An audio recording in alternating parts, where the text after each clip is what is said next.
Hello everybody and welcome back to another episode of Ben the Human Plays Vagrus the Riven Realms. Today we are going to take our companions from the Sadirar village all the way down to the Sunken Tower.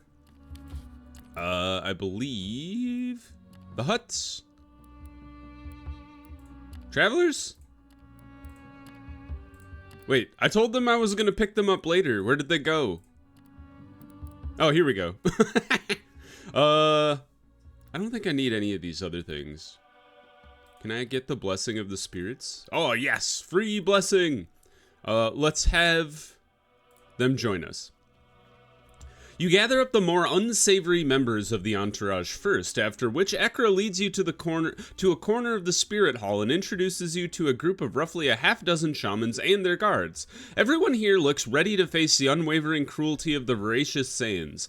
The stoic shamans of several tribes exude strength, whilst the other members of their entourage seem hungry for action, their chiseled musculature on display beneath burnuses that only partially conceal their tribal markings. One of the shamans begins to speak, and as the others turn to listen, you realize that his words hold a lot of weight with them. We approach from the north, Vagrus, the only possible angle to the tower. The great spirits willing, all of us will reach it. And so begins your journey, alright? They have joined our comitatus. We have 9 days worth of food.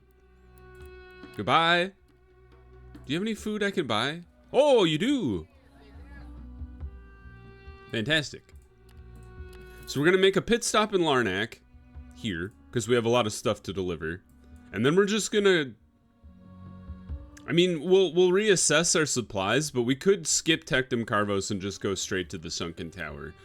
We'll see what works best for us. Got some movement. We might as well get our move on. Off we go. Excuse me?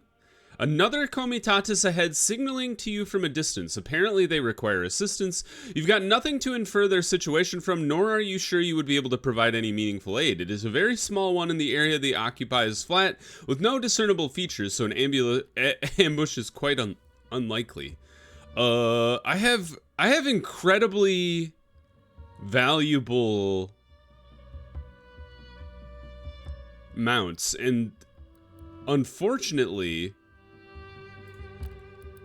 there's nothing I can do for you. I could buy their storage. I'm sorry.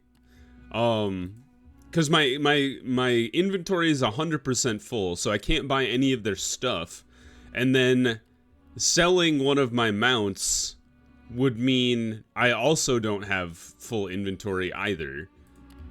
So then I would lose some of my stuff for no real benefit other than feeling good that I sold somebody some of my mounts, I suppose.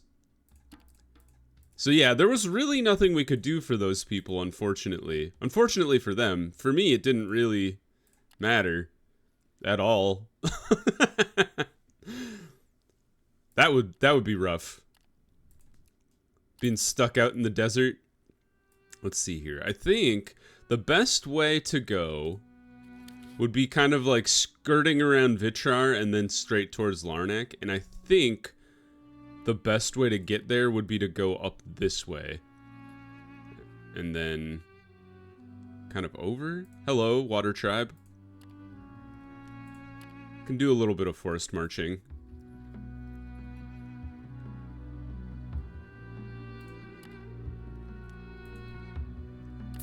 Just blindly trying to navigate the desert. How far is Larnak from here? 7 days? We're down to 10 days worth of food. We should probably just grab more food in Vitrar. Not great chances there. The reason being the food in Larnak is twice as expensive as other places usually. So if I can pick up some cheaper supplies here, I should do that. So that's what we did. I think down this way makes the most sense.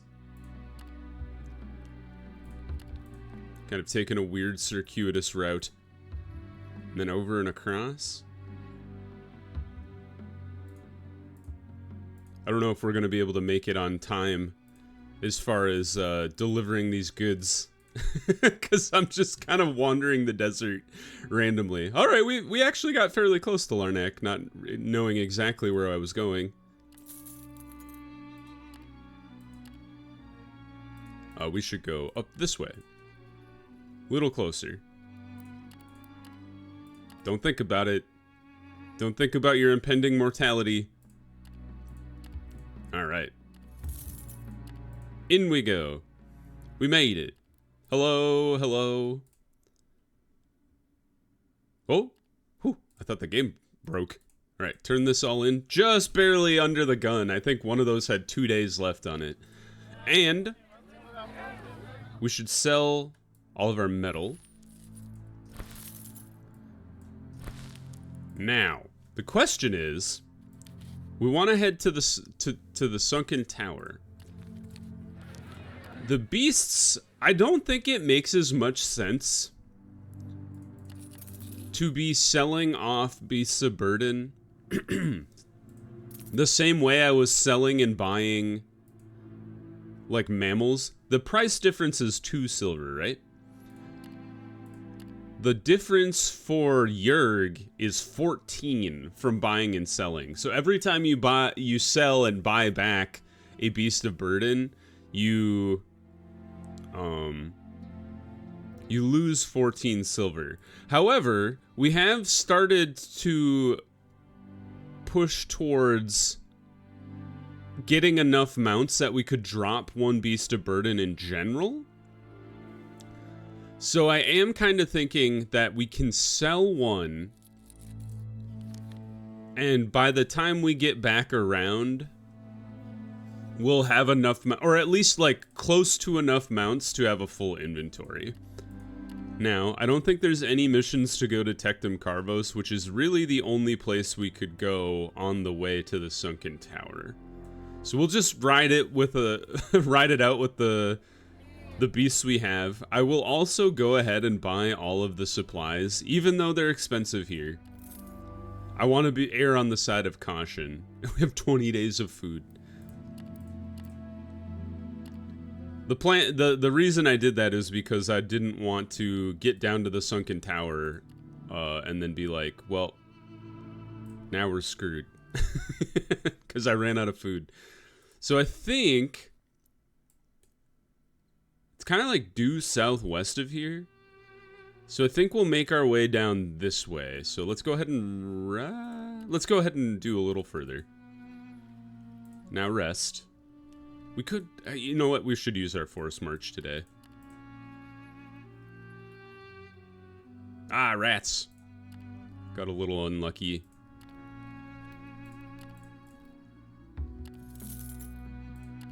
It's always tricky trying to navigate the desert around here because the paths are never straightforward, and then the distances that you can cover don't always translate to like nice even numbers.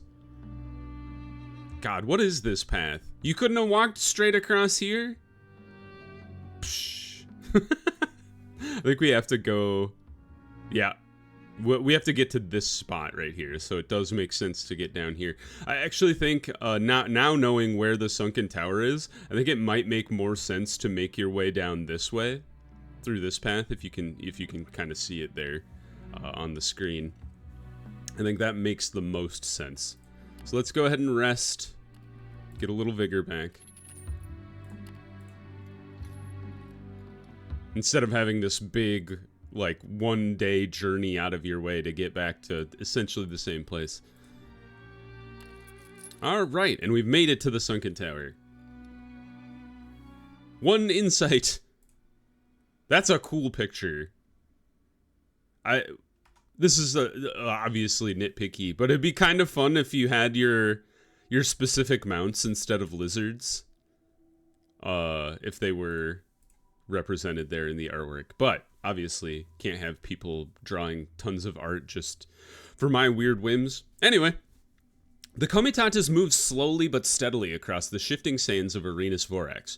Your crew and the Sadirar tribesmen are working tirelessly against the sandstorm that seems to have taken a hold of the surrounding area. As you proceed into it deeper, it begins to dissipate, eventually fully opening up like great curtains. Just then, looking up, the full glory of the tower is revealed to you for the first time. A 300-foot-tall, near-pristine marble spike juts out from the ground, marred only by the sands that have temporarily beset the nooks and crannies of the great structure's exterior. Truly, it is a marvel to behold. As it is as is made apparent when you notice the awestruck cartographer, and most of your komis have stopped to stare at it, mesmerized by its looming grandeur. The moment is cut short, however, when the dwarven adventurer from the tavern comments on it snarkily. Well, F me, quite the sight, isn't it? Mind you, them elves and their F-wit buddies could at least build it straight, don't you think? Indeed. Oh wait, indeed, you notice it too. The tower leans slightly to one side, despite its marble magnificence. I assume that's because the building it was attached to is busted under the sand. Is Felix... Felix must be the big guy. It's so hard doing all the voices for a large group of people. Tartarus is balls! Talgrek, don't you think you could shut the F up for once? Felix says as his Hulk-like companion backhands the dwarf, rebuking his insolence. The two men exchange conspicuous glances after the punishment is doled out, and Talgrek spits blood onto the hot sand. Then he reaches into his satchel for a swig from a flask. You assume it is not water. You are jolted from your reverie when you realize that your komis are looking at you, clearly awaiting your orders. Direct your comitatus towards the base of the sunken tower. Before long, your comitatus has arrived at the foot of the tower, where the winds seem relatively calm. The Sadirar move with great efficiency, scouting the immediate surroundings and setting up tents where your diverse entourage can congregate, cook, and rest. There's plenty of space for your komis, too. When the camp has been fully established, you, your companions, and the adventurers you brought here begin to explore the area surrounding the tower a little more thoroughly. On the southern side, there is a consolidation of dunes that form a path upward, leading directly into the tower proper through an open window. Oh, I see that. Right here. Presumably having noticed the same thing, Talgrek comments on the opening, pointing to it. That, boys, is the gateway to our fame and fortune, he says, only to be interrupted by the leader of the small band once more. Don't get cocky. We'll rest here for the night and set out in the morning. There ain't no typical ruin crawl. You'd all better be prepared and, more importantly, sober, he says, staring daggers into the dwarf and his chain-smoking friend who brings up the rear, armed now with a bow at his back. A short while later, one of the Sadirar shamans emerges from the window and makes his way down the dunes towards you. You hail the shaman. The guides and the entourage leave our comitatus, that is well. The shaman responds in kind, paying little mind to the gathering adventurers who loiter just off to the side of you and your companions. With his eyes fixed on you, he begins to speak. Before you explore the tower, you must first speak with its steward, Soroa. Our reason for coming in parts was to see how he's doing. You'll need his blessing to proceed, he says, reserved authority in his tone. Despite his desire to ignore the band of adventurers, he is soon forced to shift his focus to them when the leader, Felix, speaks up. Just hang on a bloody minute, mate. We're paid good coin to be part of this venture here, and nobody said nothing about a steward, he says with an edge in his tone. That is when you notice members of the tribal honor guard lurking in the background. Evidently, they were prepared for such belligerence. The shaman knows it too, making it abundantly clear when he responds. Soroa will not stop you. The spirits are with him, but he does not seek to forbid those such as yourselves from entering the tower's depths. He has been affected by his time spent here, but he is not petty. Take heed, though. Many have died trying to uncover the tower's secrets. You would not be the first to rush in with reckless abandon. Yeah, we heard it all before, you bloody grifter. Take our money and then speak all wise-like, thinking you know the score. Oh, that was the dwarf. Unable to contain himself despite the looming threat of both the Sadirar tribesman and his brawny companion. Irrespective of the palpable tension, nothing further transpires, and Felix leads his ragtag company back to their tent. Looking to move on, you too thank the shaman for his assistance. Then you make your way to the camp where your crew awaits. 2 more insight. Fantastic news. We could enter the tower or go to the scavenger's camp.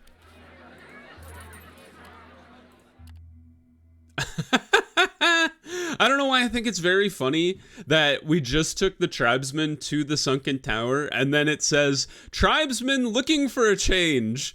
They're like, yeah, we don't really like it out here. We're just gonna go to Lumen. The emergent storytelling in this game is very funny to me. Okay, so let's go to the scavenger's camp. Talk to the shamans? We don't need healing, or really a blessing.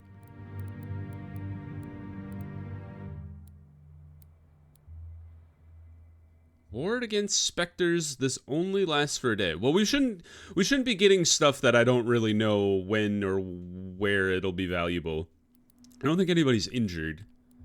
Medical supplies?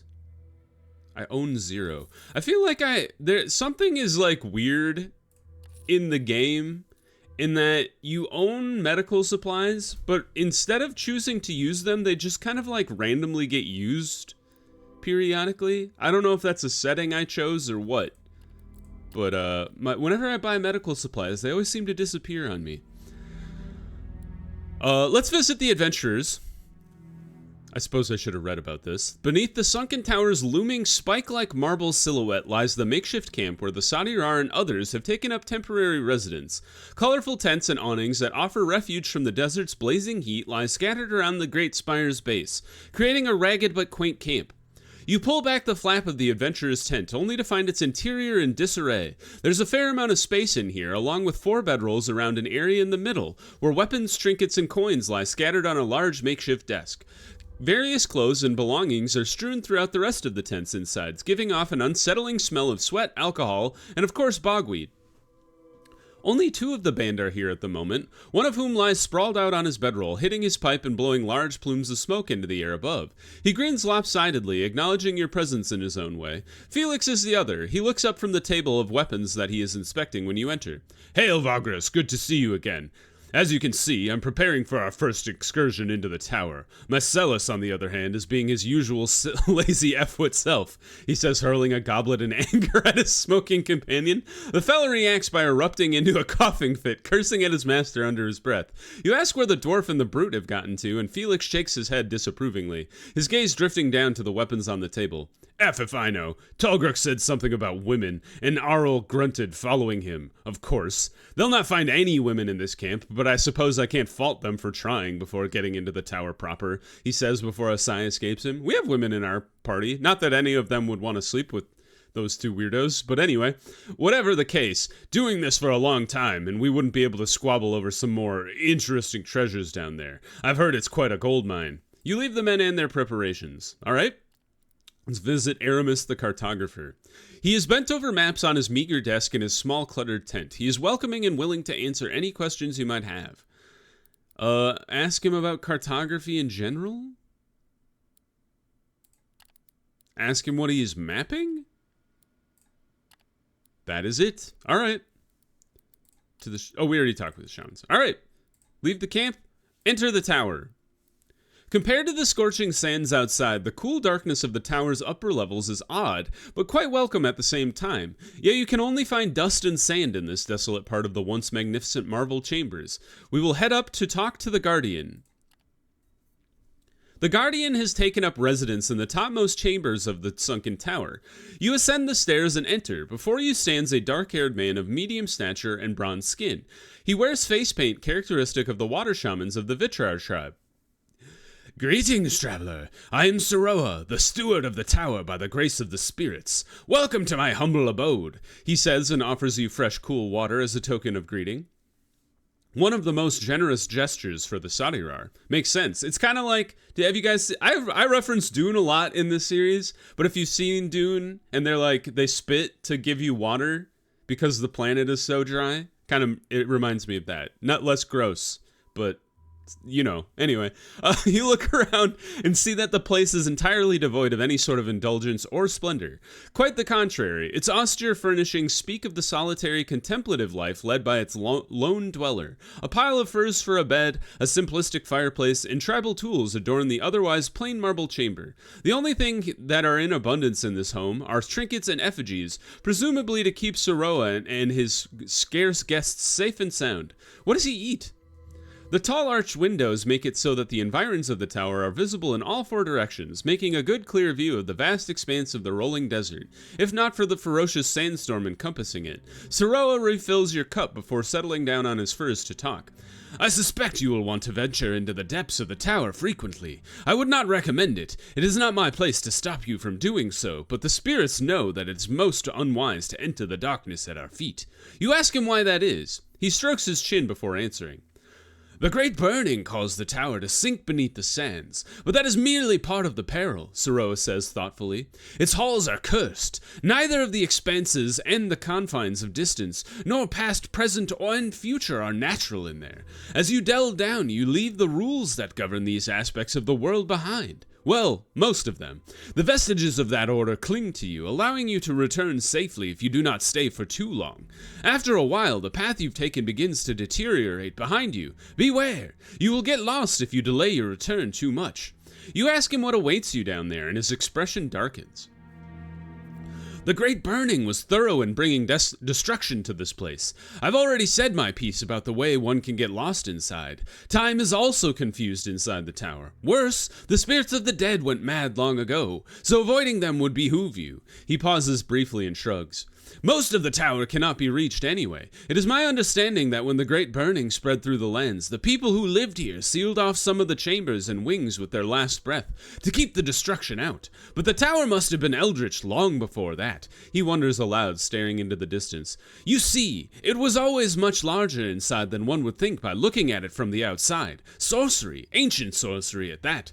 Yet it is not supposed to be twisting and churning, to be ever changing. No, that was caused by the burning. I am sure of it. You inquire about the interior of the tower, and Siroa elaborates further. He explains that since most sections were sadly inaccessible, the only reachable area is what used to be the study halls. Not many travelers return from their first foray into its dark belly. He looks at you with a stern expression. You nod. We gained insight. Ask him if the worms ever bother him. Why don't we ask him one thing each time we go into the dungeon? How about we ask him about the study halls? The study halls were where the young ones of the tower pursued their mind's calling during the day when they weren't learning from their elders. He clears his throat. Make no mistake, dangers lurk in them from its savage maze due to the curse. Hidden snares and malevolent specters await the careless living. Perilous as they are, I have reason to believe that the horrors further below are even worse. A descent would be foolish. You acknowledge his advice with a nod. All right, he told us that there were undead in there. Let's leave the tower for a second. Let's go ahead and rest. And while we're resting, let's talk with Sidarius and get the blessing of unbinding. We will sacrifice food to do so. Thank you. Perfect. All right. The reason I did that was obviously fighting the undead without the blessing of unbinding is an absolute nightmare. So I did not mean to leave. Back I am. Into the tower. Visit him. Let's ask him about the worms. No, those things do not come here, the shaman confirms with a sagely nod. Nor do other creatures or beasts, nor travelers for that matter, at least until you and yours came with my people. It must be the tower, of course. Even those slithering horrors know not to approach it, and so you won't find them here, nor on the approach. I wonder if it would have mattered... probably not, before we killed the mother worm. Leave the company? Head down to explore the innards of the tower. You descend following the great winding marble staircase that leads into the dark depths of the tower. The temperature drops from cool to cold, and the darkness is nigh impenetrable. Beyond the windows, there is only blackness, while piles of sand sit beneath their slender frames. Without a doubt, you are now deep underground, but there is something else. A strange, disorienting sensation has taken a hold of you, and the origin of which might be sorcery. At last you make your way into a large, echoing hall, a vestibule with rows of marble pillars where a layer of ancient dust covers all surfaces. Along the walls stand damaged statues that depict bearded scholars, sagely elves, and devout priests. Blue-white orbs of sorcerous light dance ponderously around the high ceiling in several archways, corridors, and doors. It is impossible that the lean frame of the marble tower could house such a spacious and expansive interior, and so you conclude that you have entered the twisting innards of this accursed place. The eerie sensation that you felt during your descent is not gone, quite the opposite. You find it difficult to orient yourself and find some of the angles just wrong somehow. A quick exploration of your surroundings reveals that Siroa was indeed truthful. Only a single path ahead is unblocked. All the rest of the exits from the vestibule are closed off by shimmering pale blue magical walls that are almost invisible until you approach them. Try as you might, you cannot figure out any way to break the seals. Beyond the single unblocked archway is a veritable maze of chambers, stairs, and halls lit barely by magical light lamps. Tables and bookshelves line most walls. A plaque identifies this section of the tower as the study halls. You decide what to do. Enter the study halls. Cool. That's cool. You take your companions through the large gate and emerge into a cavernous vestibule from which dozens of paths diverge. Corridors cloaked in darkness, spiral stairwells leading up or down, or archways opening onto spacious halls. Everything from the drapes of the furniture is decorated with the tower's insignia, an ivory spire atop which sits the Eye of Acarius, the symbol of the Great Insight. Around you are tables laden with scrolls and stationery, as well as shelves lined with books. You are without a shadow of a doubt in the study halls, but despite the elaborate design and decor, the place looks abandoned. A fine layer of dust covers most surfaces, and everything bears the telltale signs of neglect, including the once white marble walls. A strange cold permeates the hall, and you get the impression that you have stepped into a different world. It is as if time has stopped moving in this place altogether. Should that not make you uneasy, the faded echoes that remind you of sighs coming from certain directions certainly do. The pathways leading from here to the rest of the study halls are beyond count. The shifting nature of the tower's interior makes any attempt at mapping it futile, so the question is, will you take one of the paths nonetheless and delve into the maze beyond? Yeah, pick a direction and take your companions down that path. All right. The main squad here. Everybody's blessed with unbinding, so we don't really need to worry about fighting undead. As you finish climbing a set of stairs, you emerge into a spacious dark room. There's a low rumbling sound emanating from below the floor. To make matters more peculiar, you feel as though something is lurking unseen, watching you. You order your companions to fan out and explore the chamber, but it turns up nothing, leaving you confused and confounded. Yeah, keep exploring for now. After entering a subsection of a larger study hall, you are instantly set upon by a group of spectral elves, equipped as they once were in life as guards. There's little time to position yourselves, though by the time the frightful wights reach you, your companions are ready. They pile in, and quickly a fight is underway. Oh, there's only two of them. They made it sound like there was a horde. Battle. Alright. I doubt I can stun a ghost. Yeah, immune to stun. So, just kill them, or attempt to. Bam! One down. Ow! What does that do?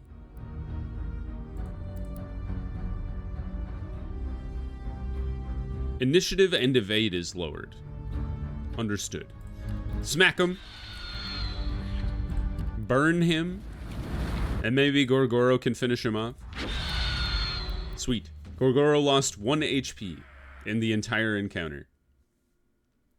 After the final foe is slain, you inspect the surrounding area in hopes that you turn up something of value. A short while later, you and your komes recover some spectral residue left by the vanquished enemies. Oh, I should have come here to get spectral residue. 3! Dude, this place is great!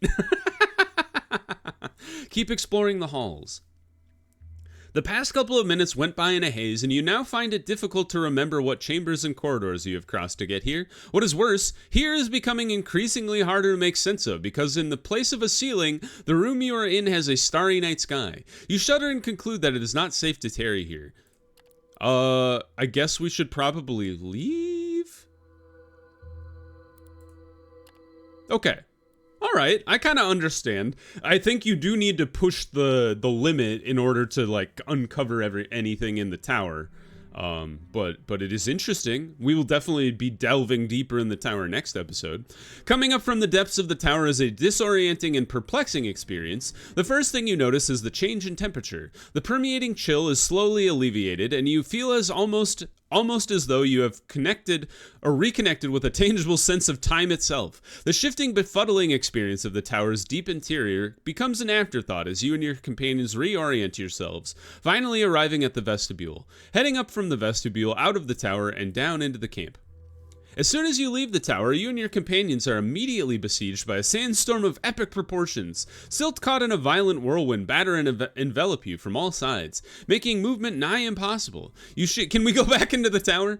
You shield yourselves from the onslaught brought to bear by the voracious sands, and the realization soon hits you. Your comitatus and crew are at risk. There is no way of telling how much danger they are in, however, as the sandstorm constricts your vision to all but a small area in front of you.